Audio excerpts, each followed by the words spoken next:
네, 오늘도 서로를 축복하며 말씀 듣기를 원합니다. 옆에 분들 손을 내밀고 악수하면서 고백할까요? 주님의 이름으로 사랑하고 축복합니다.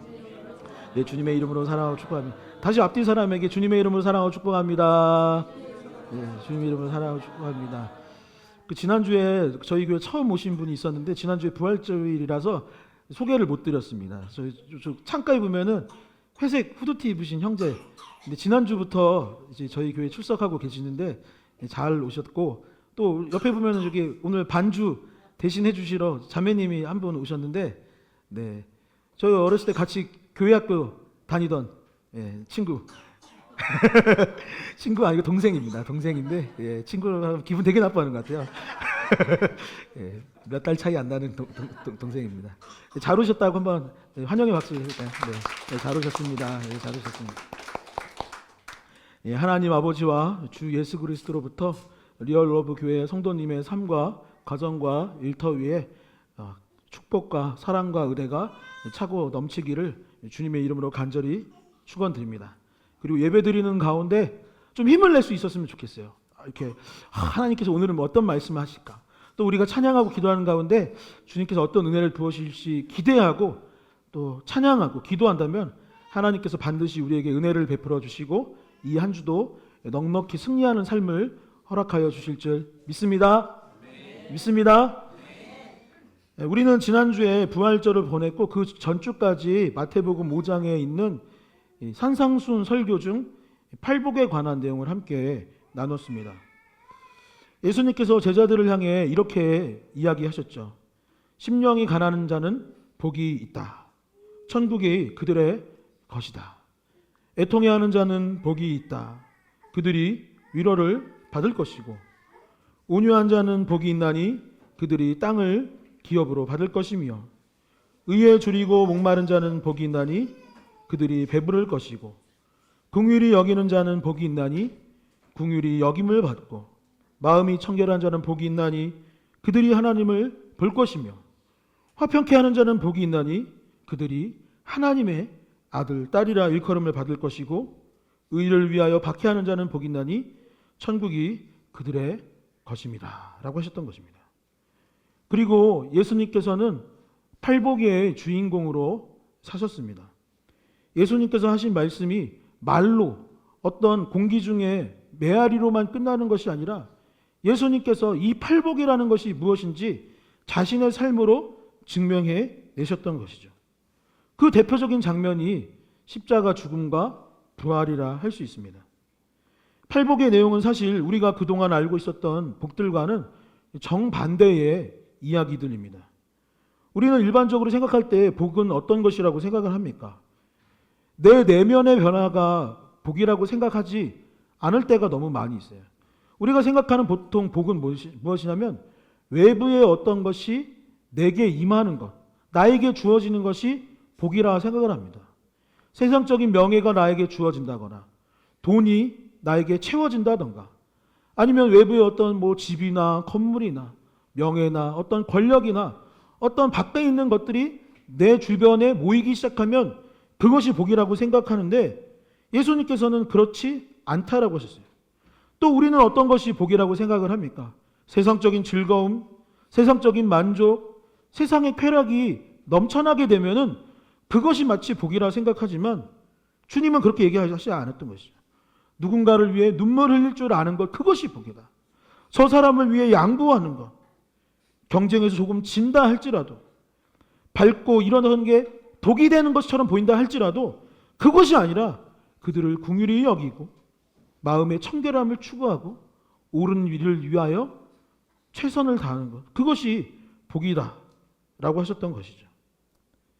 예수님께서는 그 복이 무엇인지 보이시기 위해 실제로 그 삶으로 그것을 증명해 내셨던 것이죠.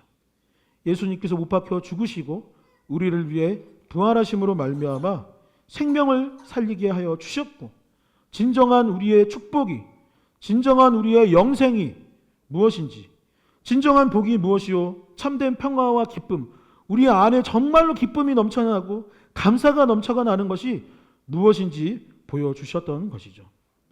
사랑하는 성도 여러분, 오늘은 팔복의 내용 중 마지막 내용을 함께 나누고자 합니다.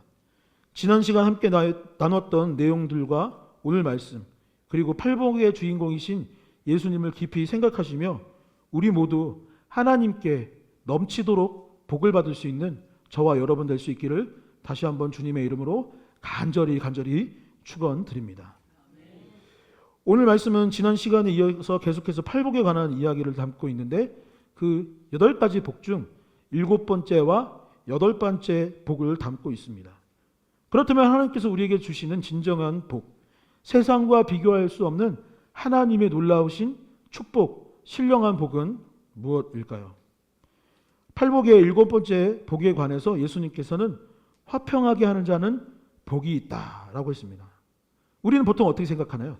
다퉈서 쟁취하는 것, 전쟁을 일으켜서 빼앗는 것, 누구를 속여서 얻는 것, 이것이 지혜로운 것이라고 생각할 때가 많이 있지만 하나님께서는 뭐라고 했냐면 예수 그리스도께서 이 세상 가운데 평화를, 가정의 평화, 사회의 평화, 민족의 평화, 인류의 평화를 추구하는 그 사람에게 복이 있다라고 하셨던 것이죠. 마태복음 5장 9절의 말씀을 함께 읽어보도록 하겠습니다. 함께 읽겠습니다. 화평하게 하는 자는 복이 있나니 그들이 하나님의 아들이라 일컬음을 받을 것이며. 아멘. 내가 하나님의 아들, 내가 하나님의 딸이다 라고 일컬음을 받기 위해서는 내가 뭐가 돼야 된다고요? 함께 고백해 봅시다. 화평하게 하는 자, 화평하게 하는 자. 그렇죠. 우리가 화평하게 하는 자가 됐을 때 그제서야 우리가 하나님의 자녀다라고 할 수 있는 것입니다. 최근 미국과 이란의 전쟁이 계속되고 있습니다. 2주간 휴전이 있다고 해서 이제 전쟁이 끝나는가 보다 라고 했는데 그 2주의 시간 동안에도 계속 총과 미사일이 오고 가고 계속해서 싸웠다라고 전해지고 있습니다. 지금 이제 휴전을 할 거냐, 종전을 할 거냐, 아니면 계속 전쟁을 할 거냐 지금 이제 모여서 회의 중이라고 하는데 하루빨리 평화가 도래해야 하겠습니다. 그런데 우리가 미국과 이 이란의 전쟁에 집중하는 사이에 잊고 지냈던 민족의 이야기가 있습니다. 그것이 어디냐면 러시아와 우크라이나의 전쟁입니다. 러시아와 우크라이나에도 여전히 전쟁이 계속돼서 벌써 몇 년을 이렇게 싸우고 많은 사람들이 죽어가고 있는 것이죠. 서로가 서로를 미워하고 싸우고 파괴하며 심지어는 목숨을 잃어가는 일이 어느 한쪽에서만 일어나는 것이 아니라 지금 여러 곳에서 일어나고 있고 앞으로 더 일어나게 될 수도 있다고도 합니다. 제가 미국과 이란 전쟁 상황을 이제 지난주에 확인해 봤는데 오늘자는 또 어떨지 모르겠어요. 제가 그 통계를 봤는데 이란의 경우 군인만 사상자가 총 몇 명일까요? 제가 본 자료에는 1만 명 정도 된다는 거예요. 민간인 피해는 최소 1,300명에서 3,000명 이상의 민간인 사망자가 있었을 것으로 보고 있습니다. 그 중에는 여성도 있고 어린이들도 포함되어 있는 것이죠. 그 초창기 때 오폭이 있었다고 하죠. 어디로 떨어졌다고 그러나요? 그죠. 초등학교로 미사일이 떨어진 거예요. 거기서 168명의 어린이들이 그 미사일에 죽었다라는 기록을 잘 알고 있을 것입니다. 미국은 어떨까요? 미국의 사망자도 현재 15에서 21명, 부상은 200명 정도라고 합니다. 이스라엘의 경우에는 민간이 10에서 20명 정도, 군인과 민간인 중 부상자는 3,000명에 이른다고 합니다. 그 밖에 현재 쿠웨이트, 아랍에미레이트, 바레인 등의 여러 사상자가 발생하고 있는 중인 것이죠. 전 세계적인 피해도 있습니다. 우리가 생각했을 때 물가가 오르는 게 뭐 별일이냐, 저쪽에서 미사일 오고 가고 지금 난리가 났는데 라고 하실지 모르지만 여러분, 경제 붕괴가 오는 것은 전쟁과 같습니다. 엄청난 피해예요. 나는 기름 200원 오르고 300원 오르는 것 걱정하고 있을지 모르지만 지금 농민들과 어민들 생계가 달려있는 일이에요. 가난한 이웃들에게는 자기 목숨이 달린, 이게 겨울까지 가게 되면은 가스비라도 오르게 되고 그것을 쓸 수 있는 상황이 없게 된다면 진짜 많은 사람들이 얼마나 고통받아야 되겠습니까? 신약 성경의 처음 4권을 사복음서라고 부르고 각 복음서는 이제 우리에게 주신 하나님의 말씀이죠. 그런데 지금은 우리가 모두 이제 사복음서를 공유하고 읽고 있지만 원래 복음서는 각각 이 독자가 정해져 있었어요. 예를 들어서 뭐냐면 누가복음의 경우에는 누구한테 보낸 편지라고 하나요? 이방인들에게 보낸 하나님의 말씀이었던 거예요. 그러니까 예수님이 누구인지 더 잘 이해하기 위해서 이방인들이 봤을 때 이것을 이해하기 쉽게 썼던 것이 누가복음입니다. 그럼 마태복음은 어떨까요? 마태복음은 이스라엘 백성 중 유대교에서 개종한 사람들을 위해서 썼던 것이 마태복음입니다.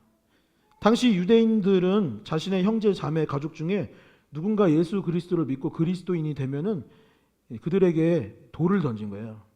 그들을 공격했던 것입니다. 심지어는 출교했다라고 했는데 출교라는 것이 유대교에서 그냥 빠져서 이제 명단 지우고 이 정도가 아니에요. 그냥 제적시켰다 이가 아닙니다. 유대교에서 출교했다라는 것은 가정에서 버려졌다라는 거예요.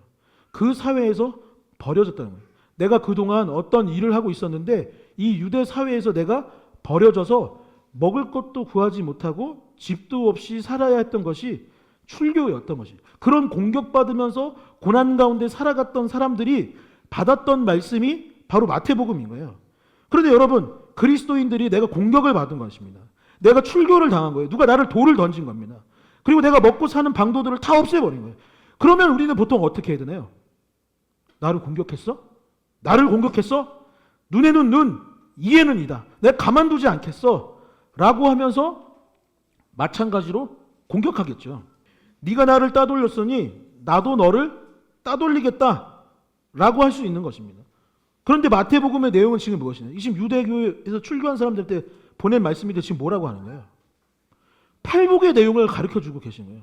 너가 지금 나를 사람들이 업신여기고 몰아냈어? 그러나 복 있는 자는 어떻게 해야 하느냐? 그들을 향해 심령에 가난한 사람, 애통해하는 사람, 그들에게 화평케 하는 사람, 그런 사람들에게 복이 있다라고 지금 가르쳐 주시고 있는 것입니다. 초대교회의 성도들, 그러니까 출교당하고 고난받고 박해당했던 성도들의 삶에 관해서 사도행전은 다음과 같이 기록하고 있습니다. 사도행전 2장 44절에서 47절의 말씀을 함께 읽어보도록 하겠습니다. 함께 읽겠습니다. 믿는 사람이 다 함께 있어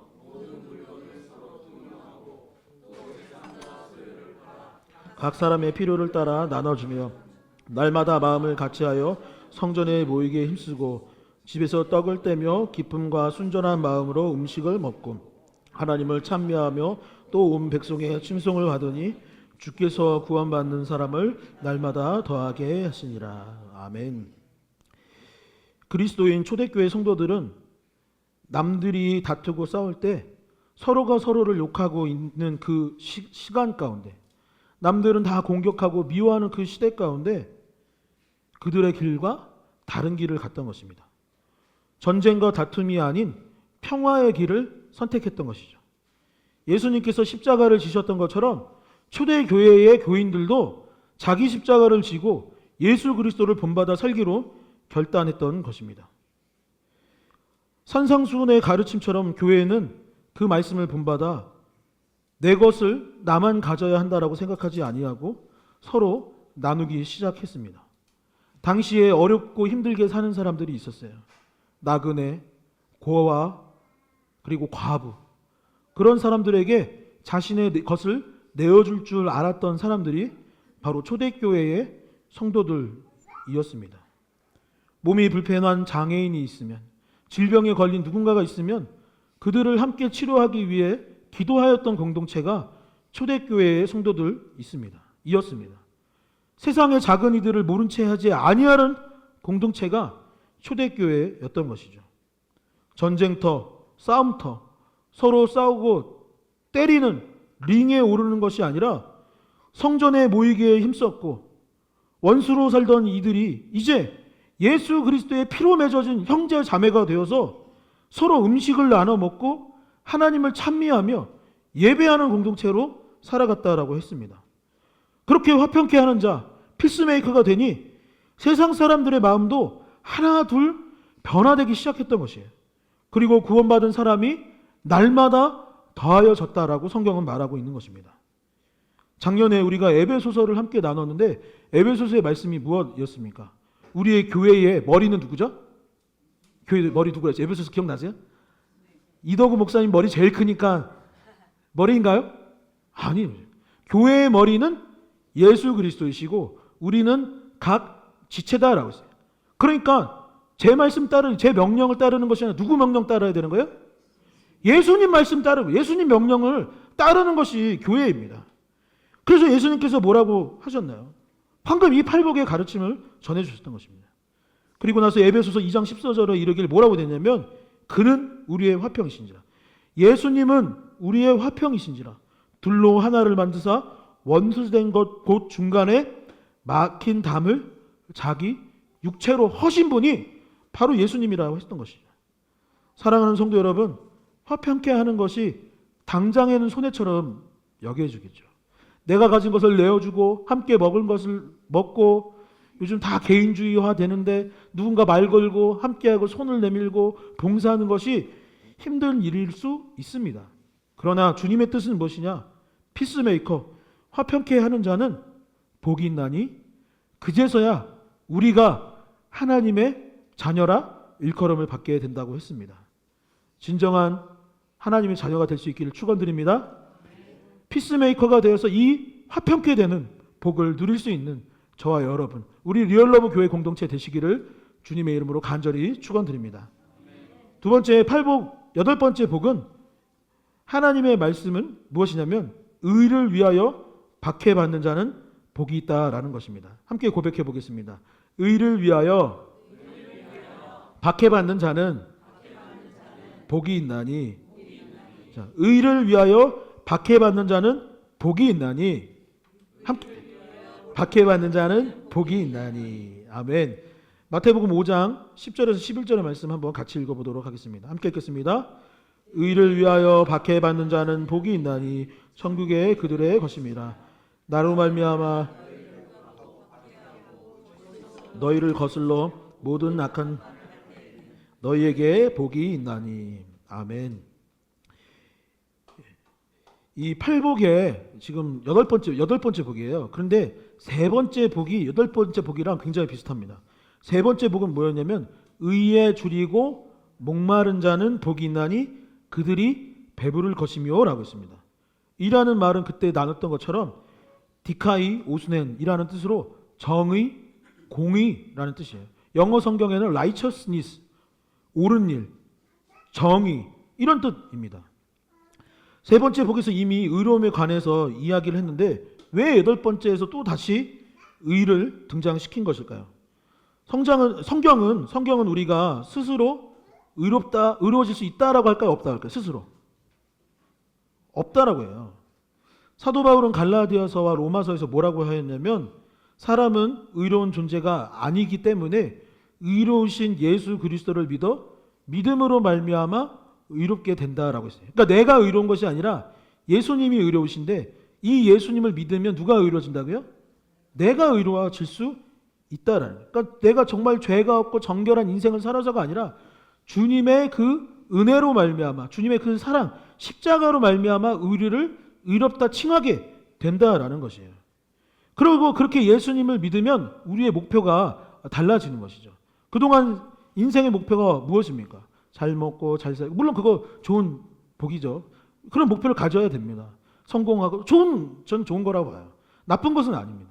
그런데 더 중요한, 더 이상의, 더 높은 비전과 꿈이 생기는 거예요. 그것이 무엇이냐면 예수 그리스도를 본받아 살고자 하는 목적과 목표가 예수 믿으면 생길 수밖에 없는 거예요. 내가 예수님을 믿고 나의 구주로 믿었는데 어떻게 내가 예수님의 뜻을 어길 수 있겠어요?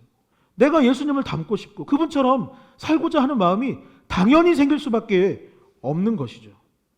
여러분, 그런데 그 예수님의 가르침이 뭐예요?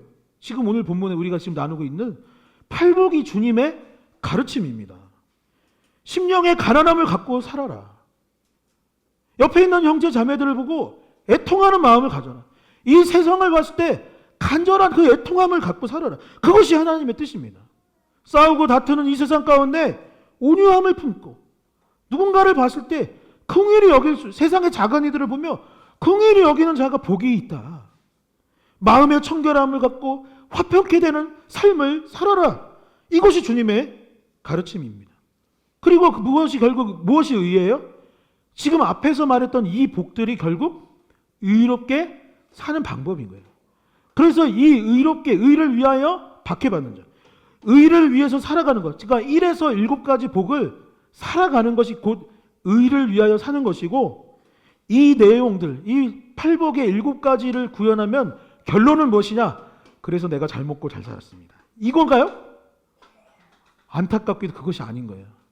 의를 위하여 살면 어떻게 된다는 겁니까? 박해를 받는다는 거죠. 주님을 위해서 살아갈 때 우리 가운데 고난이 있을 거라는 이야기를 하고 있는 것입니다.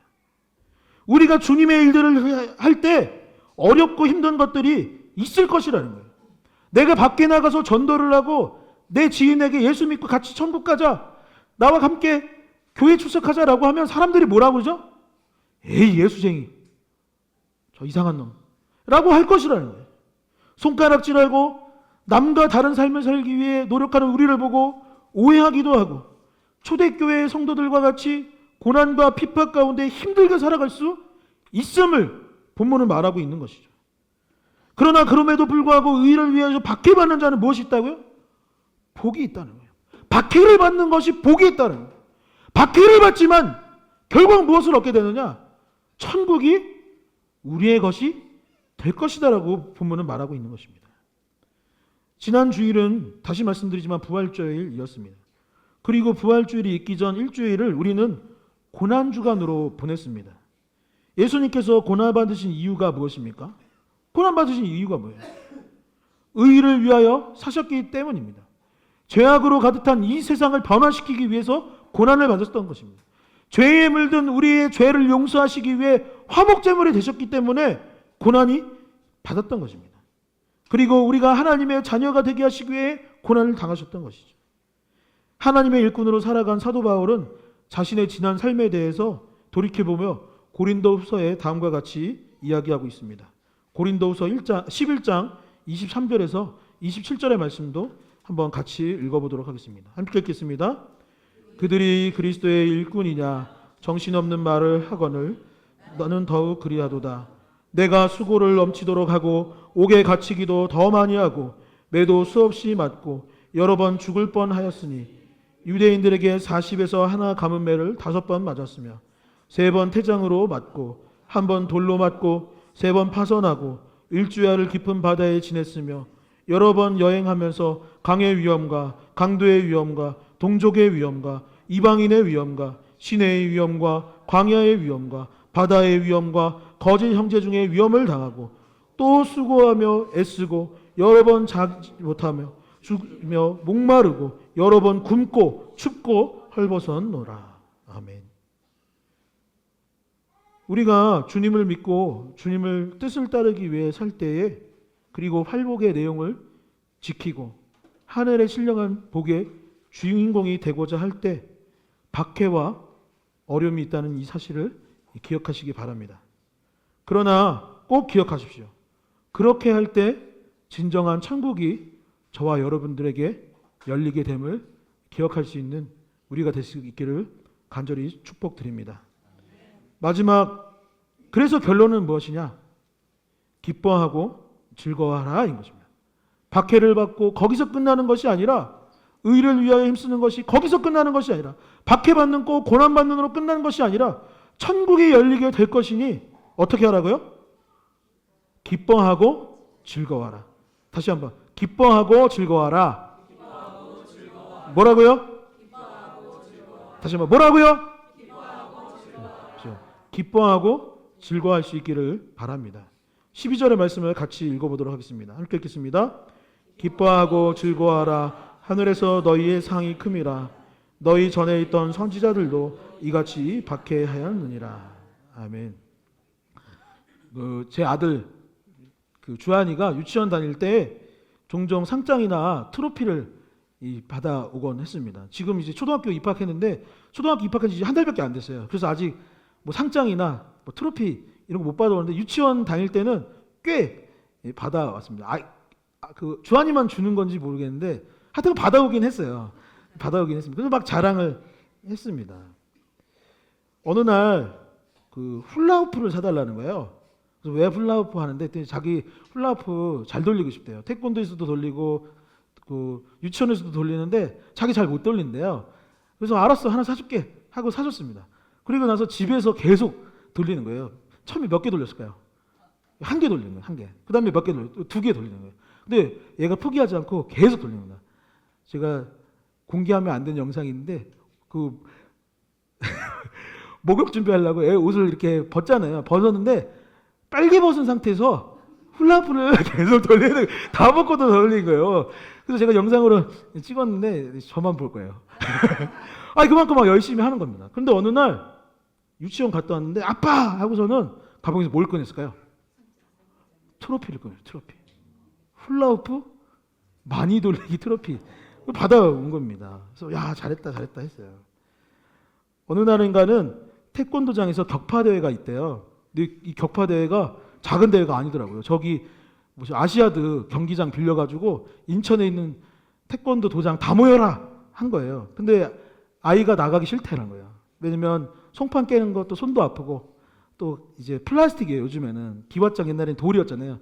이 플라스틱으로 된 기왓장이 있는데 땅 깼다가 다시 조립하면은 합쳐져요. 막 옛날처럼 아프지도 않아요. 근데 그거 하면 싫대요. 싫고 사람들 앞에서 하는 거 싫대요. 예. 그런데 애가 안 나간다고 하고서는 계속 발차기 연습하고 뭐 혼자 막 하는 거예요.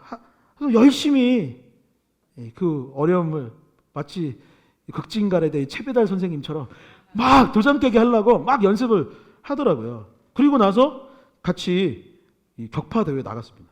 몇 등 했을까요? 금메달 땄어요. 1등 했어요. 1등. 하고 나서도 막 아프고 막 부끄럽다고 했는데 결과를 봤는데 그 전광판에 1등을 한 겁니다. 지난 겨울에는 국기원 갔습니다. 국기원에서 1품, 그러니까 이제 어른이 되면 1단으로 바꿔주잖아요.